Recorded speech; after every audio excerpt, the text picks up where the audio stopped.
Olá, gente. Meu nome é Renata. Eu sou mãe homeschooler e moro no Brasil. E a Dani me pediu para falar um pouquinho sobre a situação da educação domiciliar no Brasil, a partir do momento que ela começou a receber muitas mensagens dizendo que vocês gostariam de praticar o homeschooling, mas o que o nosso país isso é impossível.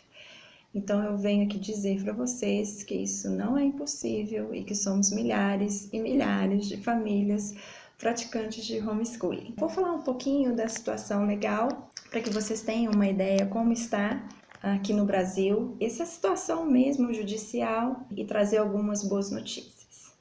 Bom, a nossa Constituição, a nossa Carta Magna diz que educação é um dever do Estado e da família.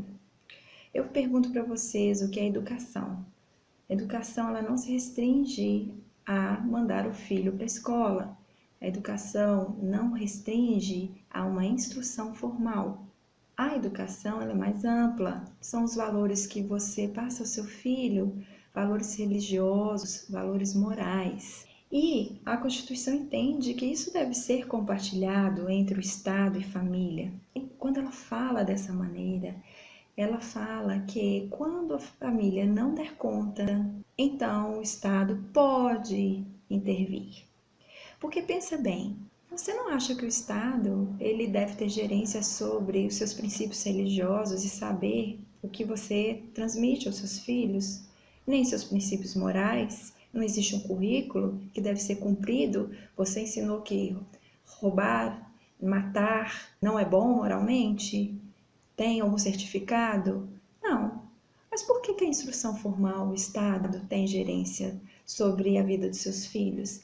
É um pouco desconexo, é um pouco estranho. Né? Se a educação é ampla, por que o Estado tem que obrigá-lo numa das esferas do que contempla a educação global?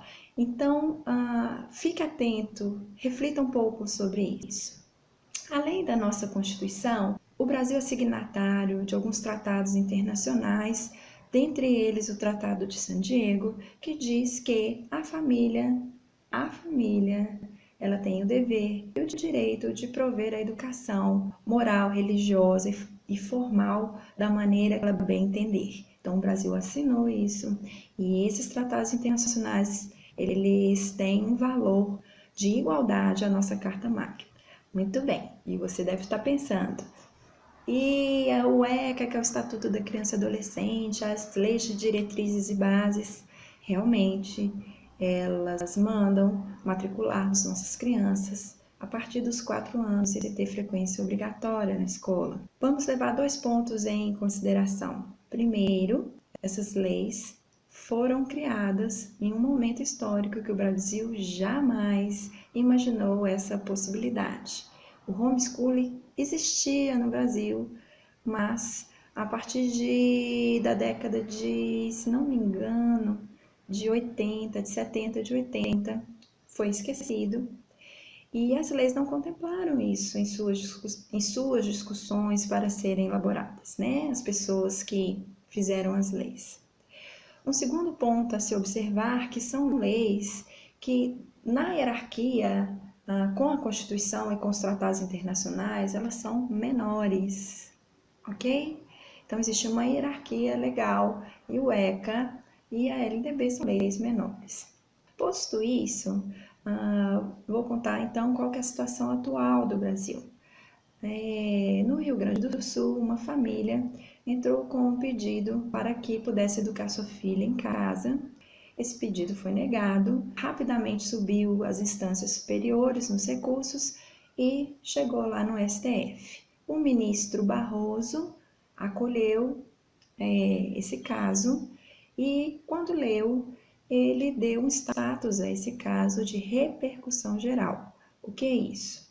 Depois de analisado e votado esse processo, o que for decidido nesse processo será aplicado a todo o território nacional.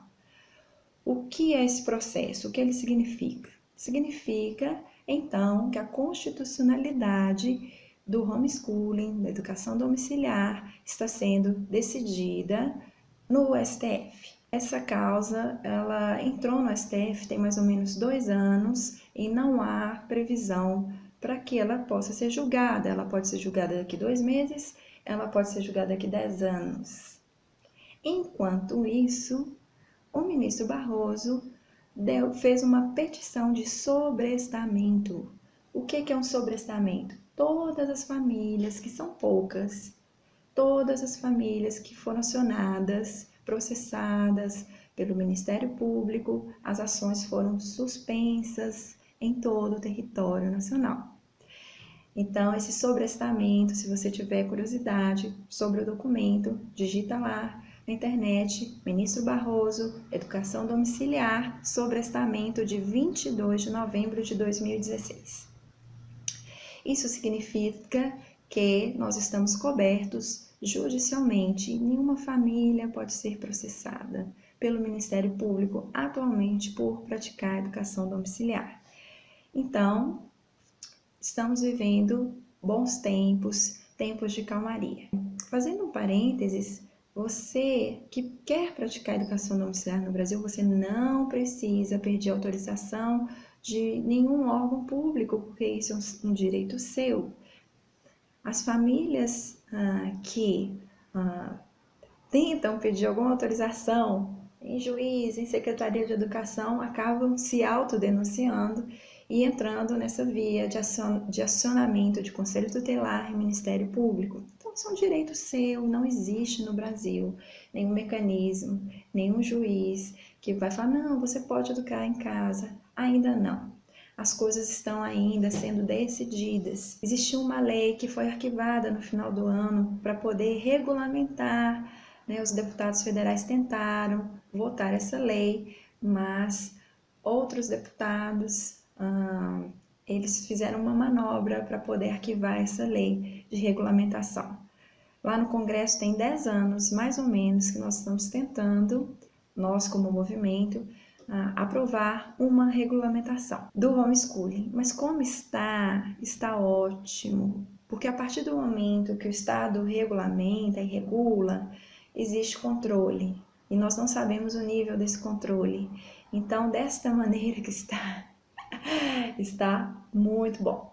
Então, nós estamos aguardando que o Supremo Tribunal delibere sobre esse assunto, tá bom? Bom, o que eu posso falar sobre o movimento é que no Brasil que ele tem se expandido muito. Em 2015, a ANED, que é a Associação Nacional de Educação Domiciliar, fez uma pesquisa em que em torno de 6 mil crianças estavam sendo educadas. Na época, não havia sobrestamento, então muitas famílias não quiseram participar da pesquisa.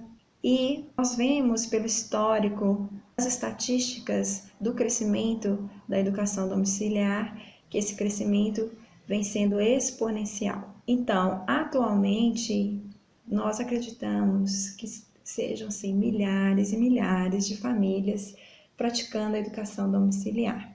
Eu e meu esposo, juntamente com outros pais, nós formamos uma associação também, chamada Educar, é uma associação cristã. E nesse último final de ano e princípio desse ano tem sido uma loucura para nós orientarmos e darmos conta da demanda das famílias que estão retirando seus filhos da escola ou iniciando a educação domiciliar.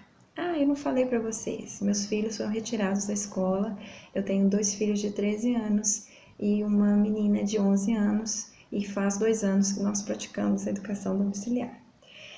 Então, se você quer estudar um pouco mais sobre o assunto, refletir um pouco mais sobre o assunto, acesse o site da nossa associação, que é www.educacão-domiciliar.com, ou o nosso blog pessoal. Dá uma olhadinha lá, vocês vão observar qual metodologia que a gente usa, um pouquinho do nosso trabalho, do resultado do nosso trabalho.